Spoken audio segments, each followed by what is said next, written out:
বাচ্চার উপর কুরবানি করা ওয়াজিব কি? নাবালেগ বাচ্চার উপর কুরবানি করা ওয়াজিব নয়। তবে বাপ মা যদি চায় যে তার পক্ষ থেকে কুরবানি দিবে তাহলে সমস্যা নেই, দিতে পারবে। তবে হ্যাঁ, এর সবটুকু তার পিতা মাতায় পেয়ে যাবে। এই জন্য কেউ যদি নাবালক বাচ্চার কুরবানি দিতে চায় দিতে পারবে, কোনো সমস্যা নেই। তবে তার উপর ওয়াজিব নয়। মুসাফিরের উপর কুরবানি কি ওয়াজিব? মুসাফিরের উপর কুরবানি করা ওয়াজিব নয়। তবে হ্যাঁ, 10, 11, 12 এই 3 দিনের কোনো এক ক্ষেত্রে বা কোনো এক সময় সে যদি মুকিম হয়ে যায় তাহলে তার উপর কুরবানি দেওয়া ওয়াজিব। এই জন্য যদি আমরা কেউ মুকিম হয়ে যাই 3 দিনের ভিতরে তাহলে আমাদের উপর কুরবানি দেওয়া ওয়াজিব হবে। আর যদি আমরা মুকিম না হই, যদি মুসাফিরে 3 দিন থাকি তাহলে মুসাফিরের উপর কুরবানি দেওয়া ওয়াজিব নয়। দরিদ্র ব্যক্তির উপর কুরবানি দেওয়া কি ওয়াজিব? দরিদ্র ব্যক্তির উপর কুরবানি দেওয়া ওয়াজিব নয়। সে তো এমনি তার টাকা পয়সা নেই, সে তো নেশা পরিমাণ মালের মালিকই না, তাহলে তার উপর কি ওয়াজিব হবে?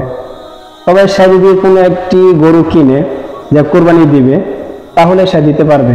তবে ওই কুরবানি দেওয়াটা কেমন জানি মান্যতের কুরবানির মতো হয়ে যাবে, যে আমার উপর ওয়াজিব না, আমি নিজে নিজে কি করলাম, আমার উপর ওয়াজিব করলাম, এরকম। এই জন্য তো একটি মাসলা আমরা এখানে জেনে নিই সংক্ষেপে, যে একজন গরিব ব্যক্তি সে একটা গরু কিনলো, কুরবানি দিবে। সে এই গরুটা হারিয়ে গেছে, এখন আরেকটা গরু কিনলো।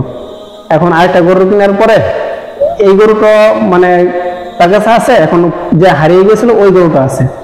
এখন তার উপর এই দুটা গরু কুরবানি দেওয়া ওয়াজিব হবে। কেন? কারণ সে তো নিজে নিজে তার উপর ওয়াজিব করে আনছে মানতের কুরবানি। কিন্তু ধনীর ক্ষেত্রে ভিন্ন রকম। ধনী ব্যক্তি যদি প্রথম একটা কোরবানির জন্য একটা যদি পশু কিনে, কেনার পরে এটা হারিয়ে যায় এবং পরে যদি আরেকটা কিনে, পরে যদি ওই প্রথমটা পাওয়া যায়, এখন 2টা হয়, তাহলে 2টা থেকে যখন একটা দিলেই তার কোরবানি আদায় হয়ে যাবে। যদি কোরবানির দিন কোরবানি না করতে পারে তাহলে তার করণীয় কি? এটার মধ্যে 2টা মাসালা আছে।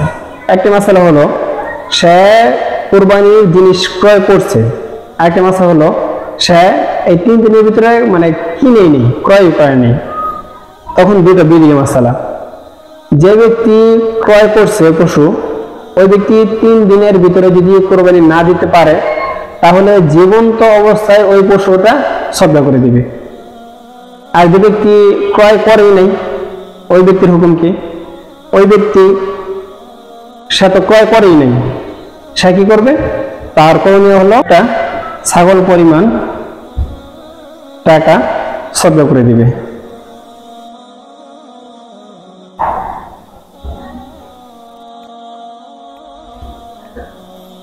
কোন সময় থেকে কোরবানি করা যাবে? বর্তমানে সব জায়গায় তো নামাজ হয়, তো আমরা নামাজের পর থেকেই কোরবানি দেব, এটি নিয়ম। এখন এরকম যদি কোনো গ্রাম থাকে যে একবারে পল্লী গ্রাম, সেখানে নামাজ মানে হয় না, বা যদি নামাজ হয় তাহলে বৃষ্টির কারণে বা যে কোনো কিছুর কারণে সে নামাজ পড়তে বিলম্ব হচ্ছে, তাহলে দেখা যাবে যে আমরা এই যেই পরিমাণে যেমন 9টায় দিই আমরা নামাজ, বা 8টায় দিই, 9টায় দিই, 10টায় দিই, মানে জয়টায় দিই নামাজ, ওই অনুযায়ী এরপর থেকে আমরা কোরবানি দিতে পারবো, কোনো সমস্যা নেই।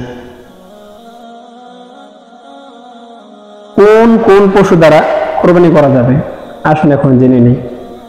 কোন কোন পশু দ্বারা কোরবানি করা যাবে? কোরবানি সর্বপ্রথম হলো উট দিয়ে কোরবানি করা যাবে। তারপর হলো গরু, মহিষ, তারপর হলো ছাগল, ভেড়া, দুম্বা, এগুলো দিয়ে কোরবানি করা যাবে। মানে গৃহপালিত যে পশুগুলো আছে এগুলো দিয়ে কোরবানি করা যাবে। গৃহপালিত পশু যদি না হয় তাহলে ওই পশু দ্বারা কোরবানি করা যাবে না। যেমন হরিণ আছে, বন্য প্রাণী আছে, এগুলো দিয়ে কোরবানি করা যাবে না।